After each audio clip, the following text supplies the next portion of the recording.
Most of my life has been spent in show business, either as an actor or as a producer. However, as a producer, I've spent my entire career right here at Paramount. I don't know, I think we've made more movie magic here in the past 10 years than I ever thought could be done. Now, that brings me to Marathon Man, and why I wanted to make Marathon Man. When Sidney Beckerman, my co-producer, presented me the book, I read it and thought it was a marvelous book, a very exciting story. That wasn't enough, however. I wanted more. I wanted to make a great action suspense story and marry it to the artistry of unique talents. When we got John Schlesinger, whom I think is amongst the great directors in the world today, Laurence Olivier, one of the most accomplished international actors ever to appear on stage and screen, dynamic, young, and incredibly versatile Dustin Hoffman, Roy Scheider, the think man's superstar and action film veteran, Bill Devane from off-Broadway and on Broadway, and the beautiful European newcomer, Mort Keller. Where are we going? Where's private? When we got this incredible international cast with all its obvious difference in acting styles and melded their considerable talents to this unique audience material of Marathon Man, well, I think this is a prime example of the way highly styled entertainment should be. And I think the film industry is the one place where it's done so well. I would like to have them take 2 steps back. Huh? 2 steps back and come into that, you know what I mean? So that, Sorry, we should start further back. Well, at least that's what John Schlesinger and Sidney Beckerman and myself are trying to do. And I think we have a good shot at succeeding. Starting places, please. What interested me about making a thriller, I love them. I'd never made one, so I wanted to try my hand at it. And I wanted to see, as well as doing something that was truly suspenseful, whether I could get my own kind of interest, which is largely concerned with character and with detail, into a film of this nature. I mean, obviously, a thriller is first and foremost perhaps concerned with plot, which was one of the problems that I found perhaps in making it something that was personal to me. It's a film that's largely about fear, and it's about pain, and the infliction of pain because of fear. Somebody help me! When Sidney Beckerman, my co-producer, and Bill Goldman, who's the author of Marathon Man, and myself sat down, we said, who would we like most to be in the picture if we had our first choices, which, may I tell you very rarely get. We said we'd like John Schlesinger to direct it, we'd like Dustin Hoffman to play the Marathon Man, and we'd like Laurence Olivier to play Zell. And we all laughed and said, well, it's pipe dreams, it'll never happen. It happened. And you know, it's the first time in the last 10 years that I can remember that the first choice for each major part we got on our first reading. And it must have been the property. Come on. We wanted them, we got them, and the result, I think, is going to be sort of exciting to watch. That's okay. Take your time. The set you see them on is a Hollywood recreation of the New York City waterworks. It occupied 2 entire sound stages in the Paramount lot. It's a towering edifice of steel, meshing, anchored in the foundation of water, and took more than 6 months to construct. I don't want to tell you what it cost, because it was too expensive. It was affectionately known among the crew as the Waterworks. It is here that Hoffman and Olivier play out their final scene. That is, of course, the ultimate theft. That's close enough. Well, and then... That's close enough.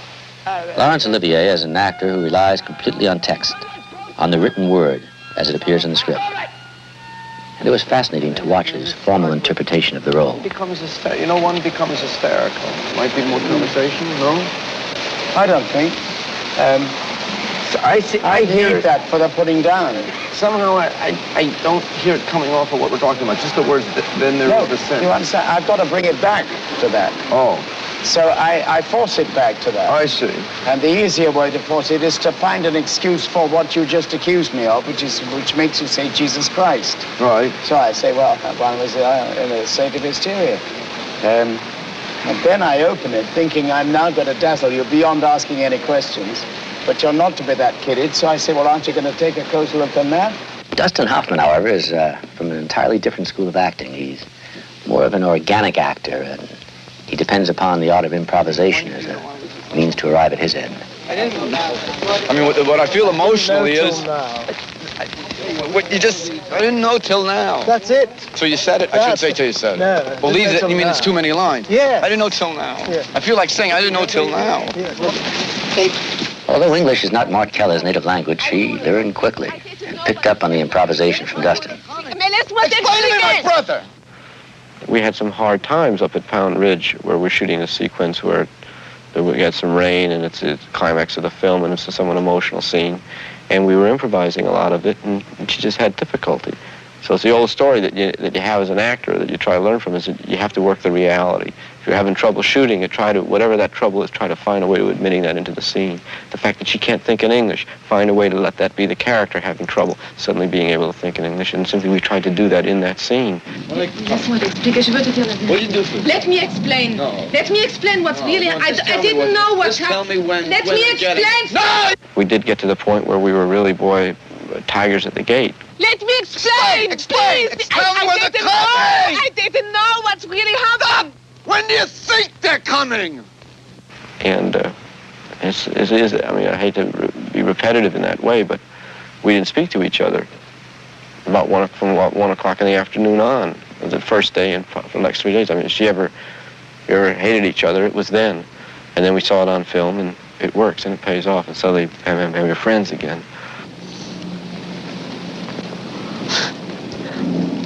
It's good. Laurence Olivier for his generation and Dustin Hoffman for his, I suppose, individually are considered the finest actors of their age group.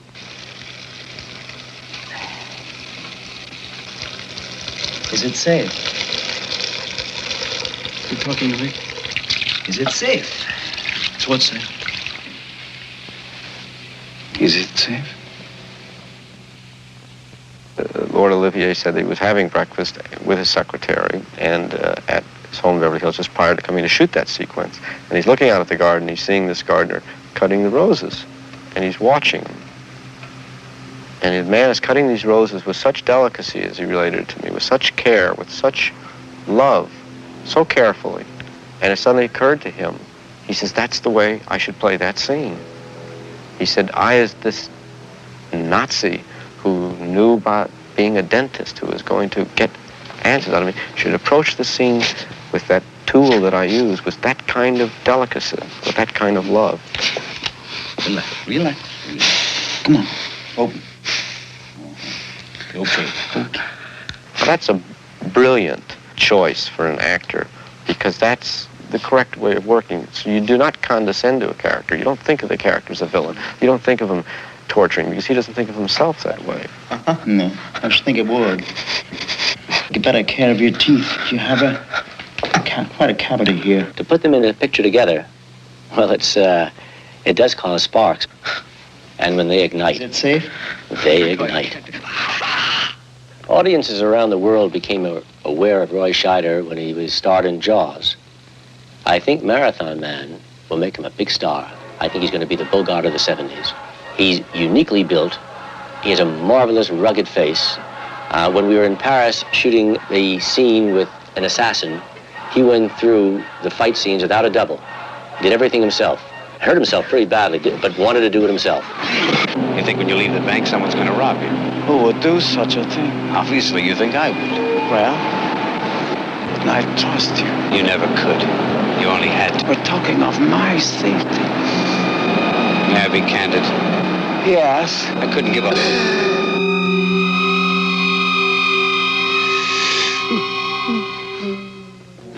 I think Bill Devane must probably have as much potential of becoming a star as any young actor in the business. And Bill has a certain quality in his voice that you just listen to and you know who it is. Incredible head of white hair. He's probably the wealthiest and most wanted Nazi left alive. And he's hiding out somewhere in Uruguay. There's always a cry, there are no parts for women. Not true. Mart Keller, I saw, as did John Schlesinger, in a film called And Now My Love. We thought she was extraordinary. We brought her over here to test with Dustin for Marathon Man. She learned to speak English phonetically for the test, but her presence on the screen, from the first moment we knew she was it. Oh, you know, when I get the script, when I read the book, it was a kind of Mata Hari. So I think it's more interesting to have really relationship between persons. And I think Dustin Hoffman is too intelligent to have only a beautiful lady. She must have something else, not only beautiful. You know what I mean? And we changed it. We write other scenes and we changed. We get another relationship. And now I like it. I like it really, this part. Good night. That's too bad. I could make you so happy. Come on, why don't you say you'll see me? Huh? All right. I'll see you again. But it won't come to anything. You can't tell. Yes, I can. Dustin, while making The Marathon Man, lost 15 pounds. He worked out every day. He jumped rope for an hour a day. He ran 2 miles and then up to 3 miles and 4 miles a day just to get in shape for playing the part. He would never come into a scene and fake the breathing. He would run just for a take. He would run for a half a mile, so when he came into the scene, he would actually be out of breath. I said, Dustin, why do you do this? I mean, can't you just run in and do it? He says, no, Bob, you don't understand. To really be out of breath and to sound out of breath has to be real. You can't fake it. And that's how Dustin, on every nuance of this picture, played his role.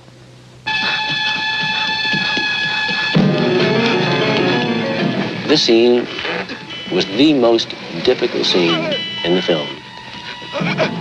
Just the logistics of shooting on a bridge at night in New York with the traffic and to get the reality that John Schlesinger wanted to get. It took 9 nights to shoot. I think it's the most unique chase ever on screen.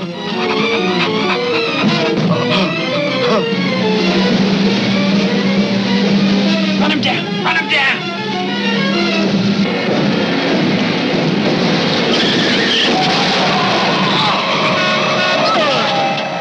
Dustin Hoffman is, as I said before, an organic actor to the point of, well, possibly the point of ill health and his own detriment. During a particular scene in the film, he insisted upon, when the heavies wanted to try to drown him, to stay underwater as long as possible to make it real. And we had several takes of it, and he insisted by keeping him down longer and longer in the water. By the end of the day, we had to give him oxygen. I said, you know, don't press on my Adam's apple, but try to really hold me under. Let me see how long I can stay under. Let me see if I can really fight you. Let me see what happens. The magic of Hollywood can create or recreate almost anything. But sometimes there's nothing like the real thing. As a matter of fact, when I discussed before our 5 international stars, I neglected one. There's a 6th, and that's the city of New York. Some of the most dramatic sequences in the film were shot right in the big city itself. As a matter of fact, I would say a major sequence in the film where Laurence Olivier was on 47th Street in the Diamond District. And although we were on location, the magic of Hollywood is with us in the form of enthusiasm. A thrilling sensation of great expectations that can only be found in this truly international city. Nowheres were the onlookers more cooperative and eager to participate in crowd scenes. As a filmmaker, I think New York is just incredible. Watch out! I like New York. I live in New York. I like to work in New York. I don't find New York people cold. I don't find them tough. I don't even find them hostile. I find them real. I worked in other towns where you get a smile and you turn your back and you hear something else. New York is a place where you get it in front. It's an aggressive behavior, but you know what you're dealing with up front. And there was some marvelous strategic choices done by the assistant directors, as I remember, though I wasn't in the sequence. I came down to watch it. I wanted to watch 2 cars hitting the gasoline truck blow up. I wanted to watch that shot, though I wasn't involved in it. It was down, I think, on 86th Street. Well, on this picture, Marathon Man, I'm the stunt coordinator. We have a scene which we'll be setting up that involves 2 cars. And to do these type of things, it's a combination of everybody has to work together very tightly. It's very important for timing. It's something you just don't go out and do in 10 or 15 minutes and say, okay, let's shoot it. But it's very important that everybody is on key and at the right spot at the right time. If something does go wrong, say we do have an accident, we're using raw gasoline, we are using live explosion, so you have the danger of fire is number 1. The men will be in fire suits for protection, but the heat is so intense that you usually get a pretty good burn. We don't go in with these things saying, well, we know we're going to get burnt, we're going to do this. We always try to calculate them so you can walk away and not come out with any kind of a scratch. I was told when I was very young in this business, if you can't do the stunt the second time, don't ever try it the first time. Am I ready to go now? Ready? I'm very quiet, please. The staging of this dangerous and precisely timed special effects sequence is a tribute to the stuntmen and the technical crew that needs little explanation. Okay, Jerry, this is it.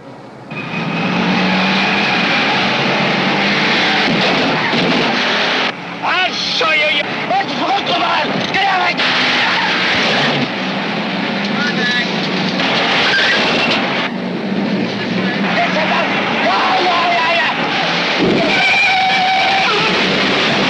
cast had been assembled, and, well, most of the picture had already been shot. It was Sir Lawrence's last day, and I think we just wanted to give him a bit of a surprise. Thank you. Bart, B-A-R-T. You can. Thank you. Did you hear that? Sorry, I didn't call you. Bless you. Thank you very much.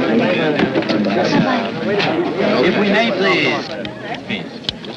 It's sort of strange, you know. I never had met you before, and I didn't know, knowing of your background, that you'd be stuffy, that you'd be difficult to talk with, that you'd be indifferent. And you're just one hell of a guy. Now, I have done something here this morning with Sydney that we made up. Just got it. I'm glad you shot late for a change, John, because this just came in 20 minutes ago. And maybe I can...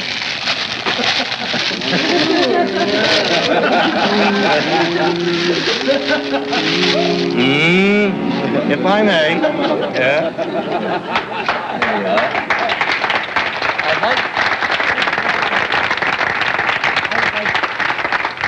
If I may, I would like to read it, because I think it's unfair to you to read it, because you would read it better than me. A lord in England, but to all of us in Marathon Man, a king.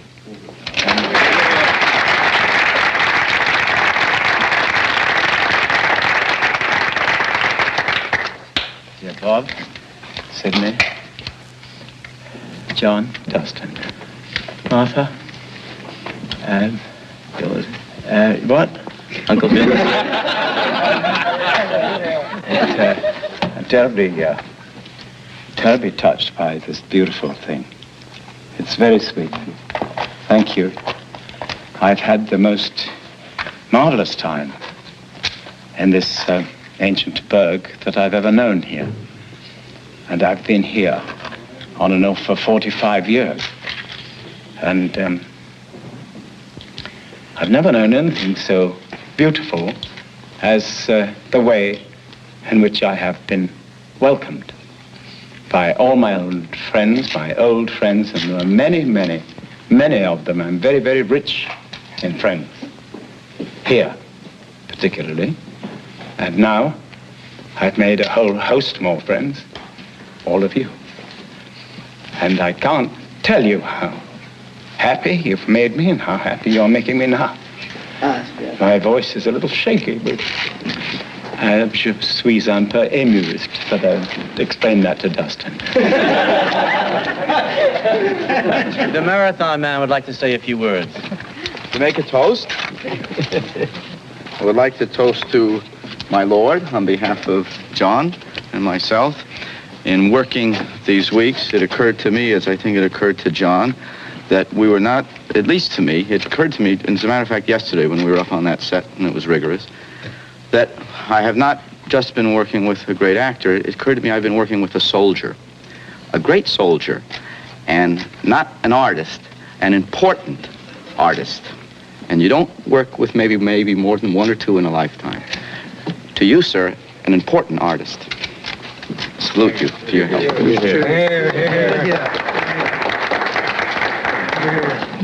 I'm terribly proud of playing with you, dear boy. And I wish you were my son. That's all I can say. As you have seen, the magic of Hollywood is really the magic of people. People working together, people caring, people just doing the best they can.